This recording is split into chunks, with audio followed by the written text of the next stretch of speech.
right, there we go. And can everybody see my screen? It says chapter 4.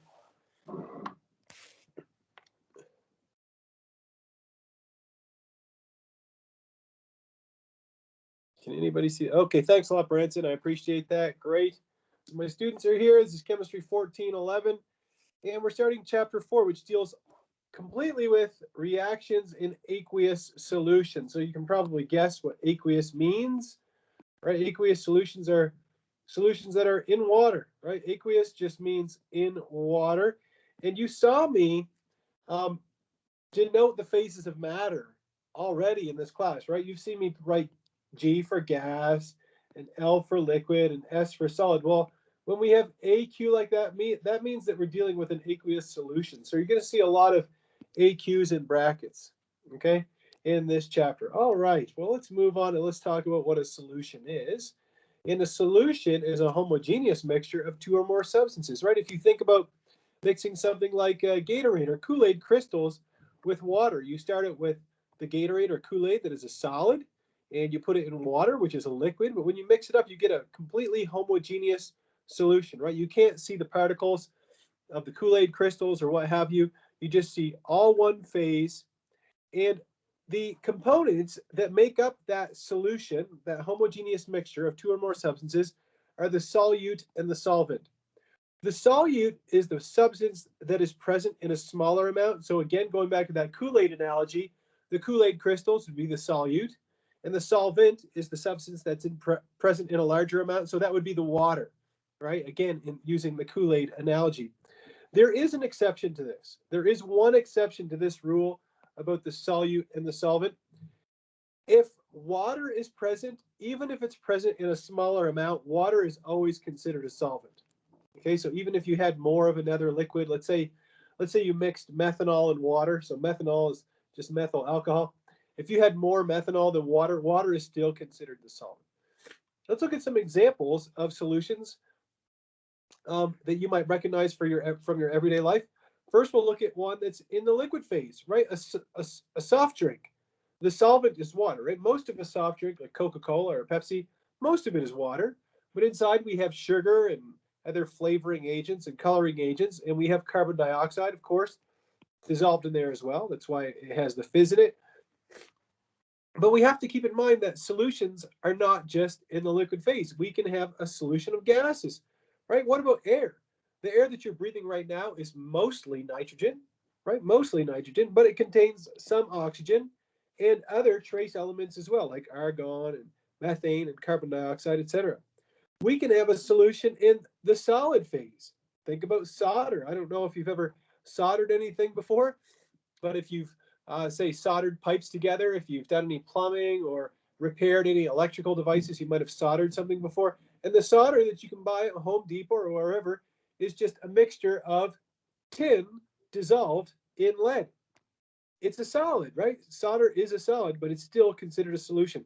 So again, we can have solutions in the liquid phase, in the gaseous phase, or in the solid phase. All of these are solutions.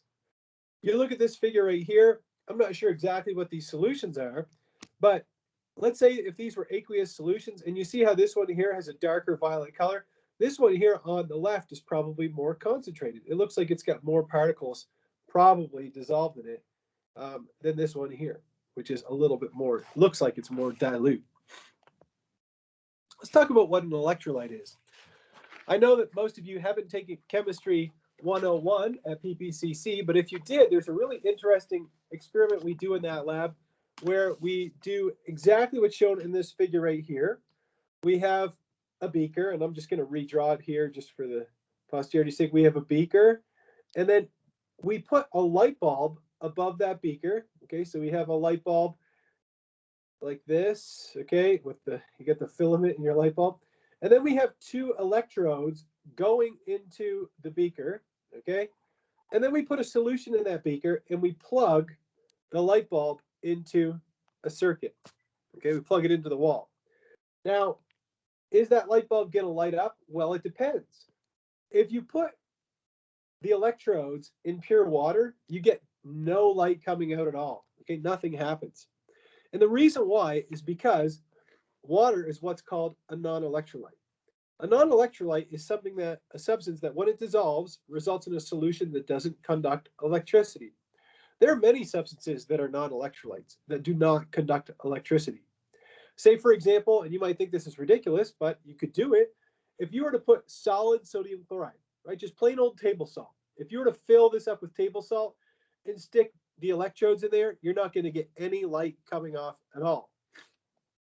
However, if we put the electrodes in a solution that's an electrolyte is a substance that when dissolved in water results in a solution that can conduct electricity. So if we put it in a solution that's an electrolyte, it will conduct electricity. What does that mean?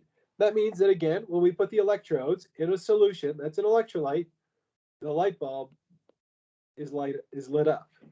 Okay? Now, you might be wondering about the scenario that's in the middle here.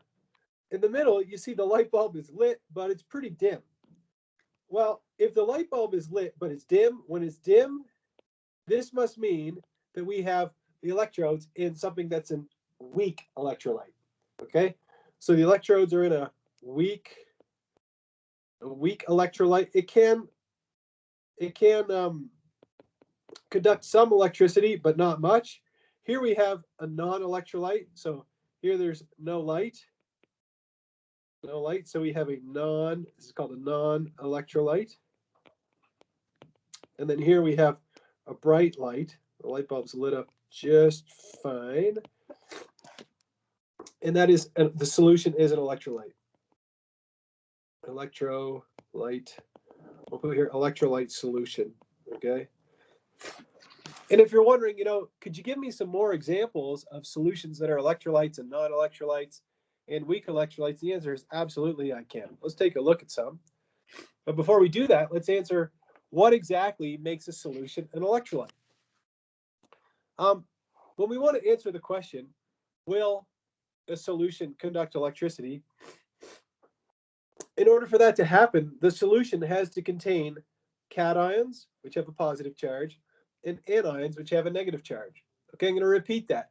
In order for your solution to set that light bulb off, it's got to contain cations, so they have a positive charge, right? And it also has to contain anions that have a negative charge.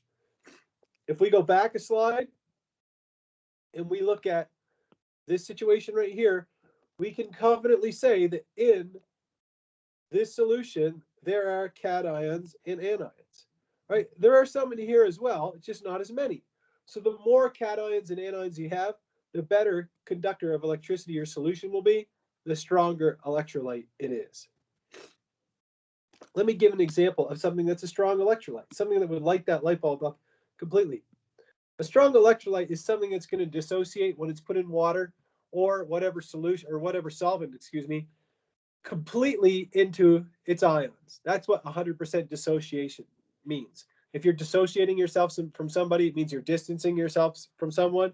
So 100% dissociation means that the compound, like sodium chloride, is going to break up completely into its cation, sodium plus, and completely into its anion, the chloride anion. Now, since, again, when we put sodium chloride in water, we end up completely with a mixture of cations and anions, that is why sodium chloride is such a good conductor of electricity. Notice that the arrow here is irreversible, right? That's a one-direction arrow. We don't see any arrow going in the reverse direction. That's another way of just saying that sodium chloride, when it's in water, you don't have any of the NaCl together. It's completely broken up into its ions. If we look at something that's a weak electrolyte, it can dissociate partially, but not completely. Okay, it says here not completely dissociated. You could put partial dissociation. Okay, an example of that would be this molecule right here. You may not recognize it, but this is called acetic acid. Acetic acid is the main acid that's found in vinegar, just regular everyday vinegar. Whenever you smell vinegar and you smell that sharp smell, it comes from the acetic acid. Now, since I put these slides together in PowerPoint, I want to make one thing very, very, very clear with you. when I put the slides together, which was a couple of semesters ago, I was unable to get the correct arrow, okay? So wherever you see this arrow that's double-headed like this is called a resonance arrow. Resonance arrow. And we're not talking about resonance at all in this chapter. It's got nothing to do with this chapter. So in fact, this is not the correct arrow. Again, it's just a function of PowerPoint. I was unable to get the correct arrow. The correct arrows for equilibrium are like this, okay? These are equilibrium arrows. But whenever you see this arrow on these slides, I mean that it's equilibrium. And again, I couldn't find the equilibrium arrow, and I even asked a few other people. If anybody knows how to do it, let me know and I'll fix it. Anyhow, so what I'm saying is this. The acetic acid is in equilibrium with this anion, which is called an acetate ion, and H+, which we simply call a proton. Okay, a proton. Now you might be wondering, Mr. Dion, why don't you call it a hydrogen cation? Well, let's think about what a hydrogen atom is for a second, right? Hydrogen is element number 1 on the periodic table. That means that hydrogen has 1 proton and 1 electron, right? If you look at a hydrogen atom, it's got 1 electron and it's got 1 proton. Well, in order for it to be H+, I have to remove the electron. So then all you're left over with is 1 proton, and that is why we call H+ a proton. You'll never hear me say a hydrogen cation. Everybody calls it a proton. But again, what's the bottom line here? Is that acetic acid is a weak electrolyte. It partially dissociates into the acetate and a proton. Since there are some of these ions in solution, it can conduct some electricity, but is not a good conductor of electricity. So strong electrolyte, total dissociation or complete dissociation or 100% dissociation. A weak electrolyte has partial dissociation or not complete or whatever you want to call it. Okay, there we go. So that's the difference between strong and weak. Let's get back to that ionization of acetic acid. We have our acetic acid that is, I'm not going to do this every time, but it's in equilibrium with, again, this is called an acetate ion and a proton. I just want to remind you that this represents a reversible reaction. The correct arrows are like this. All it means is that the reaction can occur in both directions. If we go back here and examine this reaction again,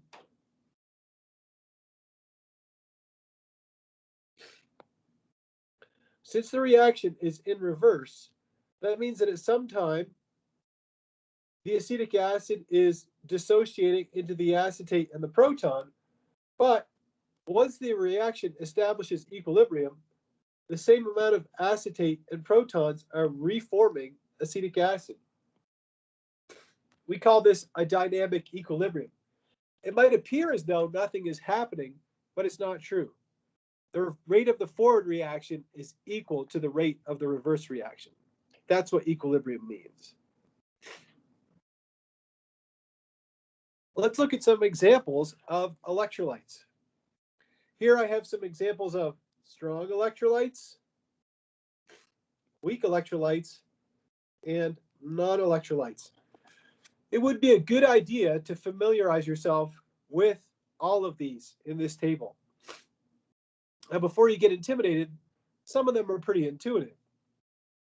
Let's take, for example, glucose, which is sugar. It's the most abundant sugar on the planet, blood sugar. If we take glucose and we put it in water, glucose is a compound that does not dissociate into ions at all. It simply goes from the solid phase to being aqueous. So since glucose forms no ions in solution, glucose is going to be a non-electrolyte. Now, if you're wondering, is glucose sugar, the kind of sugar that I would, have in the kitchen? No, that's sucrose. Sucrose is table sugar. But the same thing applies to table sugar. If you put table sugar in water, it's a non-electrolyte. It doesn't break up into a cation and an anion. It remains intact, but it stays in solution in the water. And we're going to talk about a little bit more later why solutions happen. Other compounds that are non-electrolytes would be ethanol, the same alcohol that's found in alcoholic beverages, methanol, and urea, which is found in urine. If we look at the strong electrolytes, you'll see that the first ones listed, hydrochloric acid, nitric acid, perchloric acid, and sulfuric acid, these are all strong acids. Why would a strong acid be a strong electrolyte? Well, the reason why is because let's say you have a strong acid like hydrochloric acid. When you put it in water, it breaks apart into, when you put it in water, it forms hydronium, which is a cation, and the chloride anion, like that. All of the other strong acids do the same thing. If we look at sodium hydroxide and barium hydroxide, these are strong bases. Generally, any hydroxide of a group 1A or 2A metal is considered a strong base. Let's take a look at what would happen with a strong base. If we take sodium hydroxide, an aqueous solution, and we examine what it does in water, it actually breaks apart into the sodium cation and the chloride anion. And we're going to talk even more and more about soluble compounds, but the point is this: if you have a strong electrolyte, a strong acid, a strong base, or an ionic compound, it's going to break apart into its ions. Now you might be wondering, are there exceptions when it comes to ionic compounds? And the answer is yes, there are exceptions. There are ionic compounds that do not break apart into their ions, into cations and anions, but we'll look at those. When it comes to weak electrolytes, we have acetic acid. We already looked at that. Hydrofluoric acid, which is a weak acid. Nitrous acid, which is a weak acid. Ammonia, which is a base, but a weak base. And water. You can see that it says down here, pure water is an extremely weak electrolyte. Very weak. So weak that when you put those electrodes and you plug it into the wall, that light bulb experiment, the light bulb will not turn on at all in pure water. Even in tap water, if you're like, well, there's going to be more minerals and ions in tap water, it won't light up the light bulb in that either. How do these ions, like a cation or an anion, or any kind of compound for that matter, anything that doesn't even break apart into ions, how do ions and molecules dissolve in an aqueous environment? What makes water so good at dissolving things is another way to phrase this. Well, if we think about a cation, if we go back to our sodium hydroxide example, okay, it breaks apart into sodium, which is the cation, has a positive charge, and it also breaks apart into chloride, which is the anion, which has a negative charge. The same thing applies for an acid. If we take HCl and we put it in water, it forms hydronium, which is a cation, and it forms chloride, which is an anion. How is it that these cations and these anions dissolve in water? Again, what makes water so good at dissolving these? Let me show you. The answer lies in the structure of water, okay? Water is a very interesting molecule. That's why it comes up so often in chemistry. I'm going to redraw the water molecule over here and make it a little bit bigger, okay? Water has this bent shape like this, okay? Now, since it's got this bent shape, okay, it has what's called a dipole. The electronegativity of the oxygen atom is greater than that of the hydrogen atom. If you're wondering what electronegativity is, it's simply the ability of an atom to pull electron density towards itself in a bond. What does that mean? It means that most of the electron density in this bond is going towards the oxygen. That's what this head of this arrow means. The same thing is occurring here. Now you can see here they've written it a little bit different. The reason why is because if you add these two vectors, the resultant vector will look something like this. It will go in that direction, and that's the direction of this vector here. Instead of using a vector to represent the dipole, sometimes we use delta minuses and delta plus. Delta simply means partial.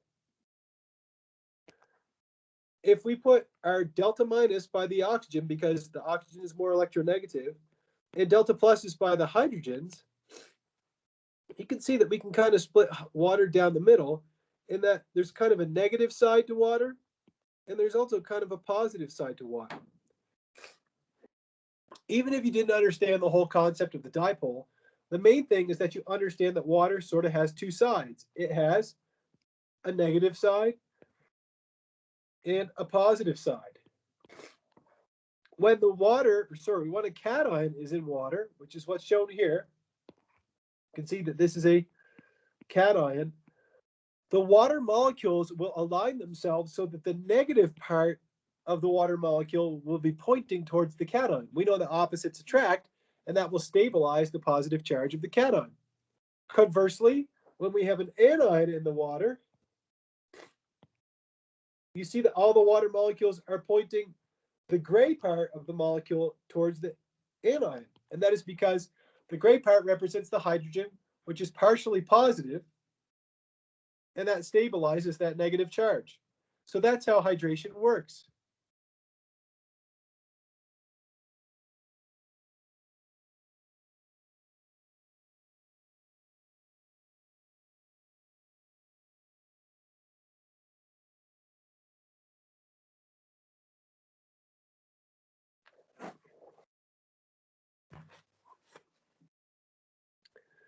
Now, what happens when we put cations and anions in a solution and they they interact with each other to form something insoluble? We get what's called a precipitation reaction. If you're not sure what I mean, first let's start by defining what a precipitate is. We hear the word precipitation in our everyday lives if we watch the news. Sometimes they'll call rain or snow precipitation because we have the air around us, which is in the gaseous phase, and then the water comes out of this gaseous phase seemingly, and that's why we call it precipitation. Well, the precipitation that we're interested in chemistry is a little bit different because we're going to be starting out with an aqueous solution, and then we're going to form an insoluble solid.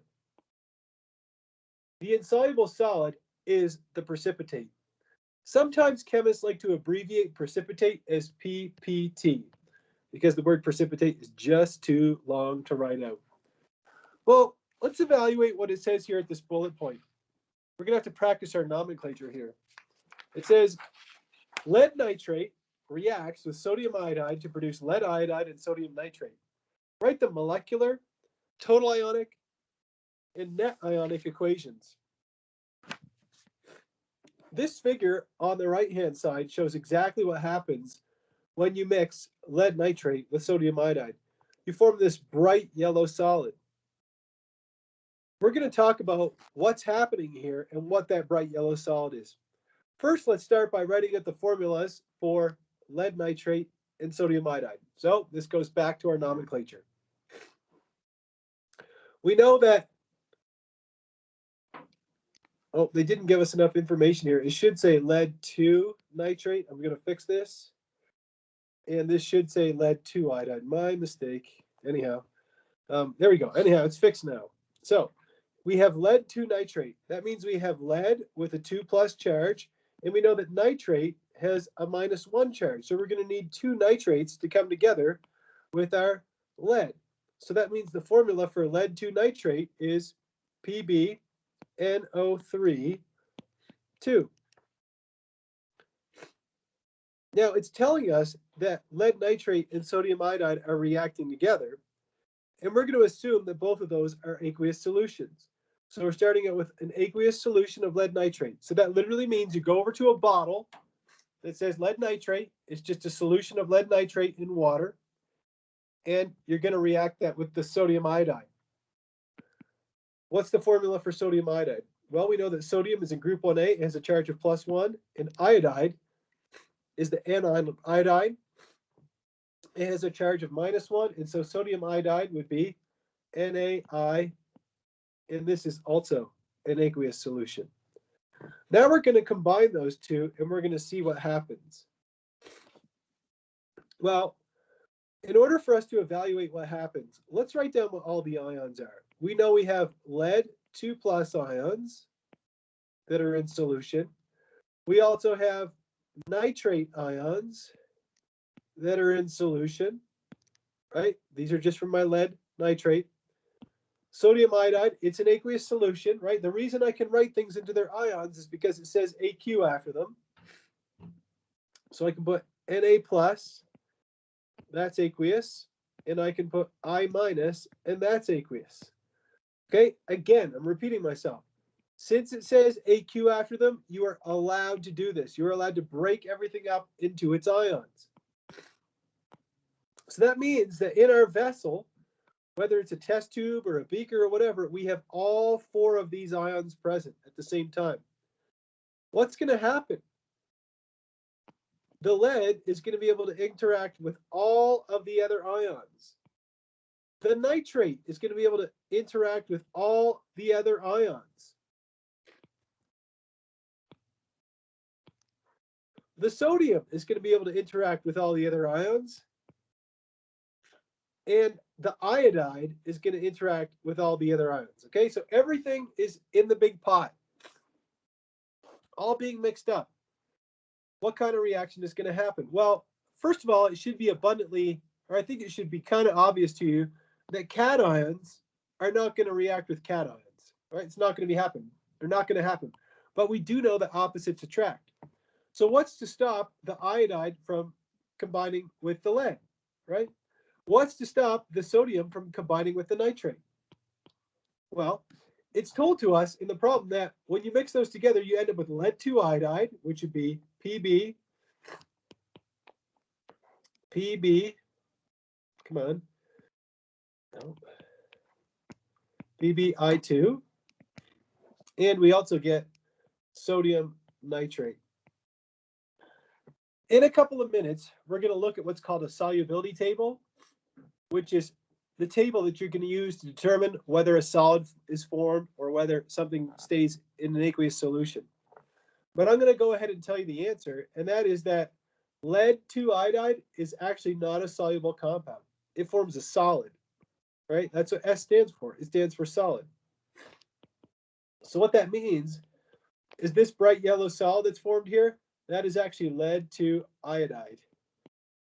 And sodium nitrate is a very soluble compound. Again, we're going to look at the rules for this in a second. Okay, so there's my equation. I'm going to move everything that I wrote in blue out of the way a little bit. The first thing I notice about this reaction that I need to fix is that it's not balanced. Okay, so it's not a balanced equation. I can fix it though. Let's see, I have 2 iodides here. Oops, I didn't mean to do that. I have 2 iodides. So I'm going to put a 2 in front of here, and then I need a 2 here. Yep, now it's balanced. This is what's called a molecular equation. This is a molecular equation. Now it's asking us to write a total ionic equation. A total ionic equation, so I'll draw a line here. A total ionic equation is one where we break everything that's aqueous. Anything that's aqueous, we write out as into its ions. So since the lead nitrate is aqueous, we write it into its ions. I'll balance it out. Since the sodium iodide is aqueous, we write it out into its ions. I'm just going to fix my coefficients here. Just give me a second. And for my products,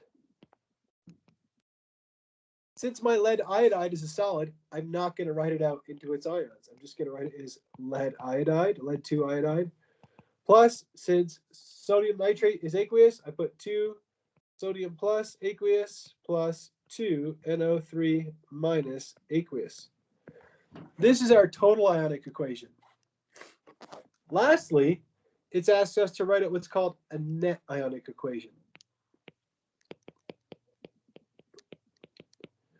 The net ionic equation is the equation that results when we cancel what are called spectator ions.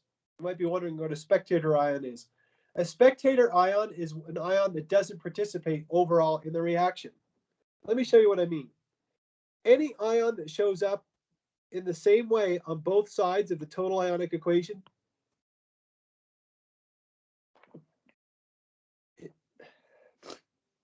is considered a spectator ion. For example, I have two nitrates over here and I have two nitrates here. I also have two sodium ions and two sodium ions here, so I can cancel those out. Now, in my net ionic equation, I'm going to write everything that's left over. I have lead 2 plus aqueous plus 2 iodide aqueous, which gives me lead 2 iodide solid. And that is the representation of a precipitation reaction. And I've showed you how to write out a molecular, a total ionic, and a net ionic equation. This is the solution that I had on my slides, but I like to work it out.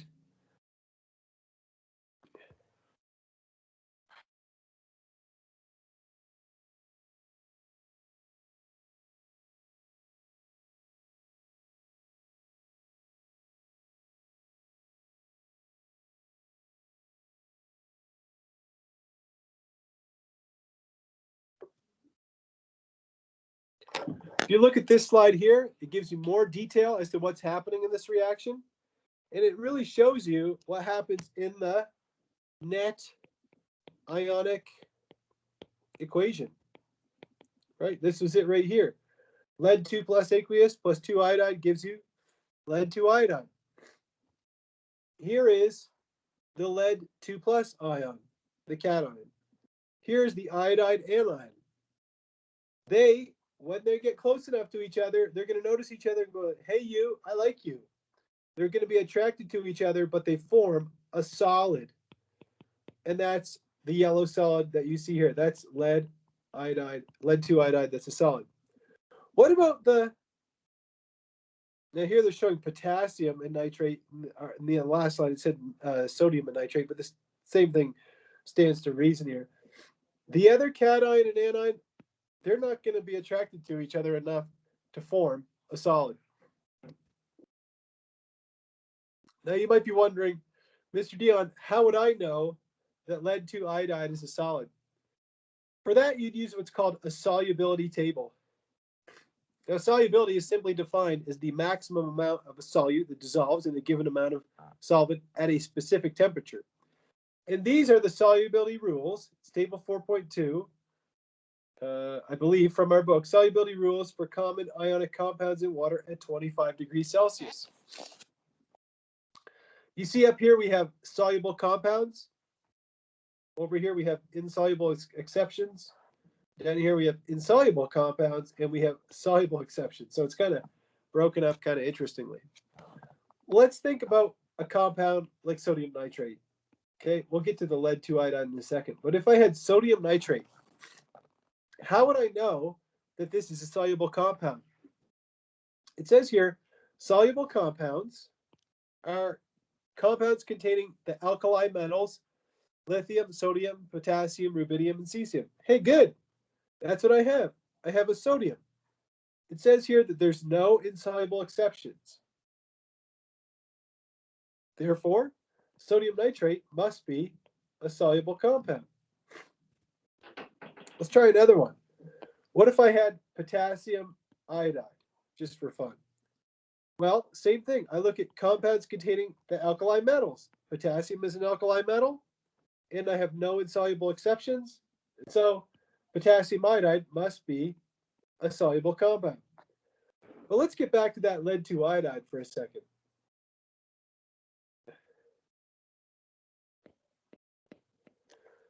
If I look at lead 2 iodide, I start looking for something that might give me a clue about it.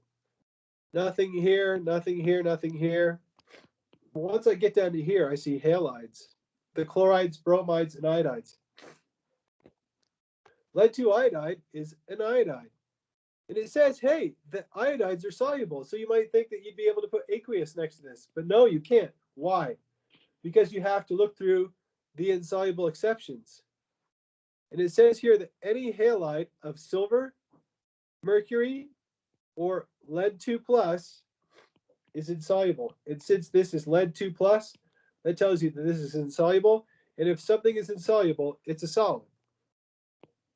If something is soluble, it's aqueous. Give me a thumbs up if you think you follow me on how to use the solubility table.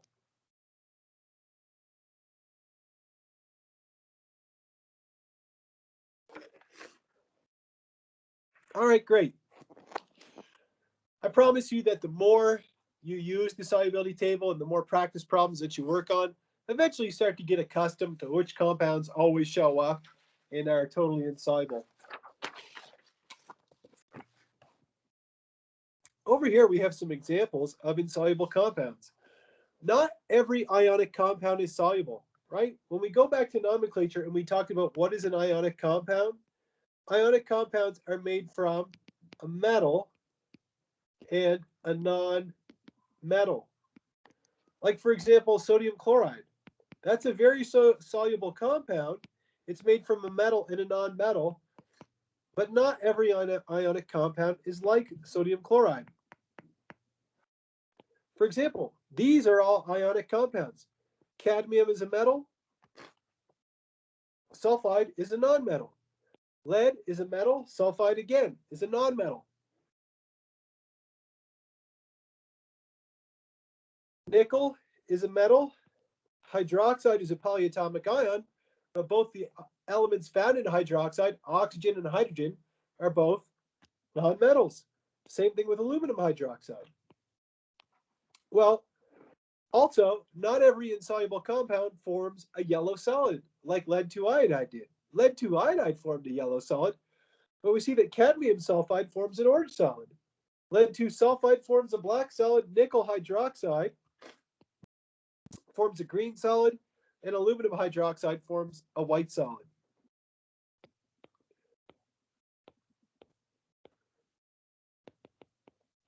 I should have said nickel 2 hydroxide anyhow.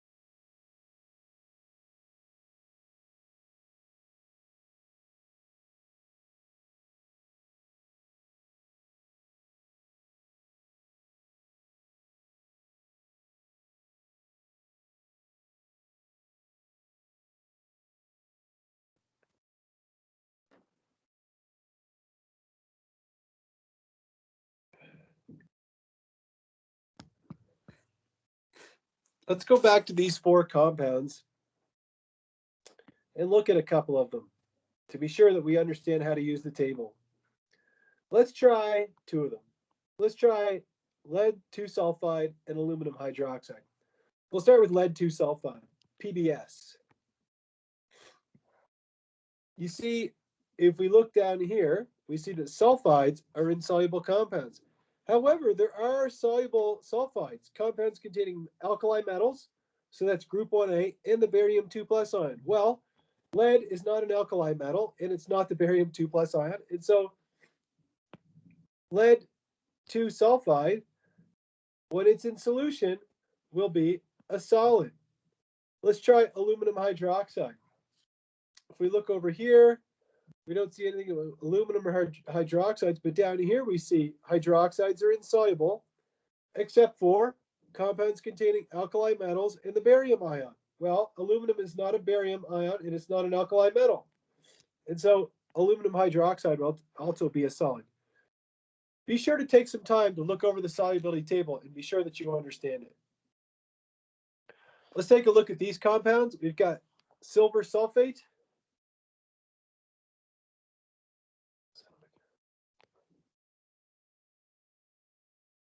calcium carbonate, and we got sodium phosphate.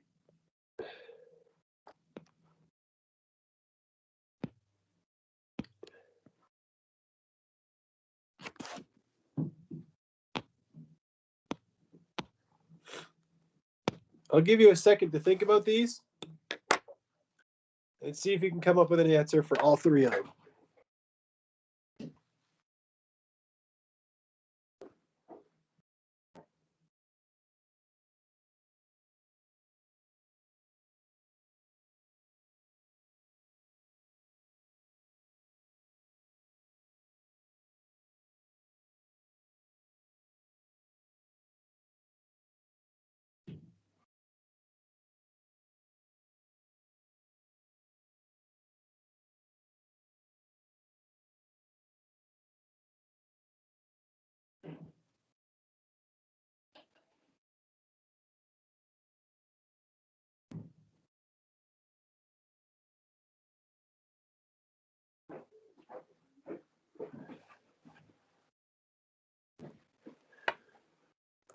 Did anybody get an answer for silver sulfate? If that would be soluble or insoluble? Insoluble. Absolutely. What about calcium carbonate?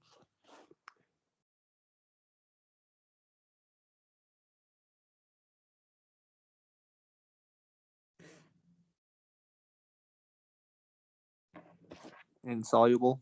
Absolutely. That's correct. All right. I just want to point out where it says alkali metal ions. So alkali metal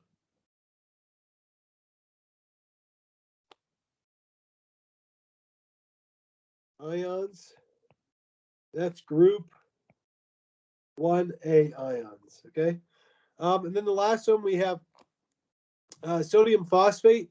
If we look down here at phosphate, we see that phosphates are insoluble. But then when we look at the exceptions, it says, except for compounds containing alkali metal ions. And since sodium is an alkali metal, this is actually a soluble compound. It would form an aqueous solution. All right, good. I think we've mastered the solubility table. It's time to move on from there. Let's get back to those net ionic equations now that we've learned how to use the solubility table. First, we're going to write a molecular equation and be sure that it's balanced. So that means you really got to be top-notch on your nomenclature.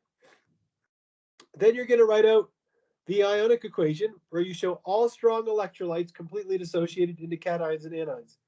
The strong electrolytes are anything that are soluble, anything that forms an aqueous solution. You cancel the spectator ions that are the same on both sides of the ionic equation. Check that everything balances in the net ionic equation. On your next exam, you will be asked to identify molecular equations, ionic equations, and net ionic equations. I've assigned several practice problems where you have to be able to write all three of these out. With that in mind, let's try question number 2, where it asks us to write out a net ionic equation for a reaction. But we're going to write the molecular equation, which I sometimes abbreviate the ME. We're going to write out the net ionic equation and the total ionic equation. So the total ionic equation, sometimes I abbreviate the TIE, and the net ionic equation, I abbreviate the NIE, just to make it a little faster. Well, let's start writing some formulas down here. It says, what happens when potassium phosphate is mixed with calcium nitrate? And it tells us that both of them are solutions. When it says solution, we know that they're both aqueous. What's potassium phosphate? We know that phosphate is PO4 3-. We know that potassium is a group 1A metal. It's element number 19. It has a charge of +1. So that must form K3PO4, and that's aqueous. Calcium nitrate is a solution. Calcium is a group 2A metal, so it's calcium 2+, and nitrate is NO3 -1. Therefore, calcium nitrate is CaNO3 2, and it's also aqueous.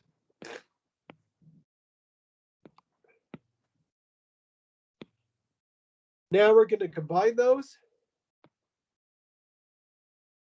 And we're going to make it a little faster this time. So when I was talking about the cations combining with anions, all we're going to do is we're going to take the first cation, the potassium, and we're going to combine it with the second anion, the nitrate. So that would give us KNO3. Why KNO3? Because K has a +1 charge and NO3 has a -1 charge. And it's also going to give us calcium phosphate, right? This cation is going to combine with that anion. Calcium has a charge of 2+. Phosphate has a charge of 3-. Sometimes people swap the 3 and the 2 like that, and they say Ca3PO4 2, whatever you got to do. That is actually demonstrated in our textbook. If you want to use that shortcut, it totally works. Now we're going to go back to the solubility table, and we're going to evaluate potassium nitrate and calcium phosphate. If we look up potassium nitrate, we see that potassium compounds are soluble, and there's no insoluble exception. So potassium nitrate is soluble. For calcium phosphate, we see that phosphates are insoluble, except for ones that contain alkali metals and the ammonium. Well, calcium is an alkaline earth. It is not an alkali metal. And so calcium phosphate is insoluble. That means that next to our potassium nitrate, we're going to write AQ for aqueous solution. And next to our calcium phosphate, we're going to write solid. The next thing we have to do is balance the equation. Let's go. We've got 3 potassiums here, but only 1 here. We'll put a 3. We've got 1 phosphate here, and we've got 2 phosphates over here. So let's try to balance out the phosphate because the potassium doesn't cut the mustard. So what if we put a 2 over here? Then we would have the phosphates balanced. And now we've got 6 potassium. So let's put a 6 in front of here and see if that fixes everything. Now we've got 1 calcium here, and we've got 3 calciums here. So we'll put a 3 in front of that. Now we've got 3 times 2. So we've got 6 nitrates. So that looks good. And what's left? 2 phosphates, 2 phosphates. Good. So it's balanced. This is my molecular equation.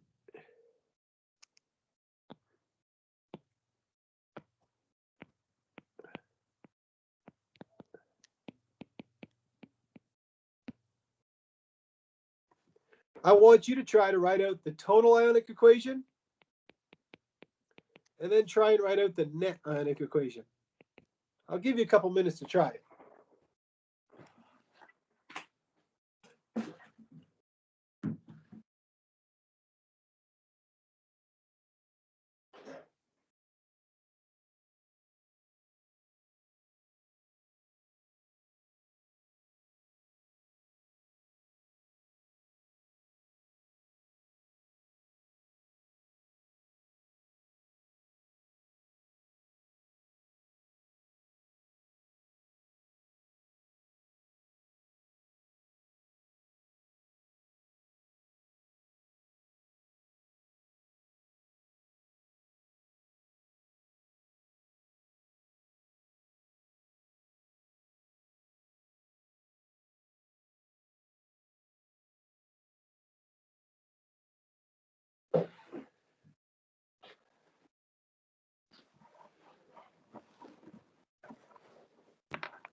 Okay, so for our total ionic equation, we're going to break everything that says aqueous apart completely into its ions.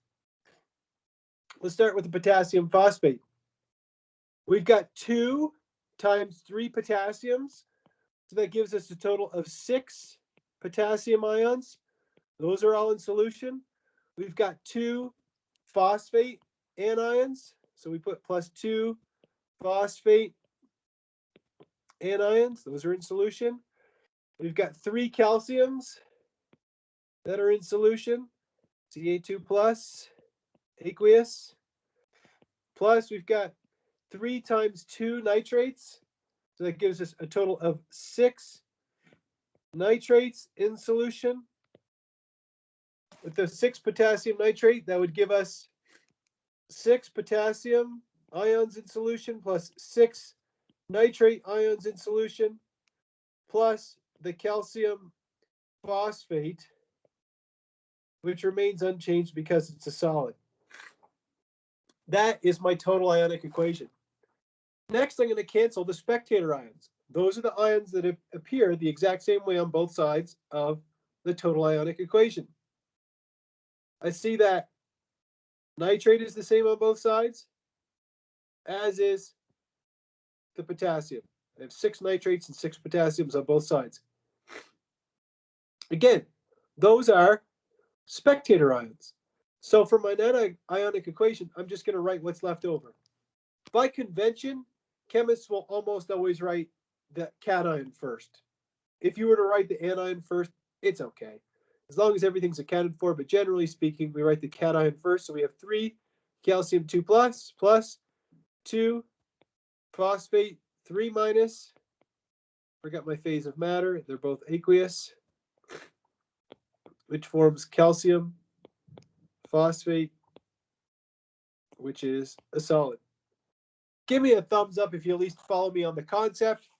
It's okay if you haven't mastered it the first time you've seen it, but just if you get the idea, the concept of the molecular equation, the total ionic equation, and the net ionic equation. It's very important that you're able to do this. Can I ask a question? Go for it. Okay, so I think I understand the molecular equation, but then the total ionic equation you said is the breakdown of all the aqueous Aqueous, yeah. aqueous, sorry, and separate ions. And then what did you say the net ionic was? To break down what? For the net ionic equation, you take the total ionic equation and you cancel anything that's the same on both sides. Here's the reaction arrow, right? Everything on the left side of that arrow, these are reactants. Anything on the right side of the arrow, these are products. If you have something that appears in the reactants and it appears in the exact same way in the products, that means it didn't change. It's called a spectator. It didn't participate in the reaction. So you can cancel that out for the net ionic equation. You see the same thing for the nitrate. I have 6 nitrate over here in the reactants, but I also have it over here. It didn't change. That means it didn't do anything. It was just sitting around watching everything else happen. So those are going to get left out. For my net ionic equation, all I'm going to include is the 3 calcium, the 2 phosphates, and the solid calcium phosphate. So anything that did change. Does that help? Yes, thank you so much. No problem. All right. There we go. So it's important that you master this concept. It comes up in any general chemistry class that you could take. Molecular equations, total ionic equations, and net ionic equations. Before we get into the properties of acids and bases, why don't we take a 10-minute break or so, and then we'll come back and we'll discuss the properties of acids, the properties of bases, and then we'll look at some actual chemical definitions of what is an acid and what is a base.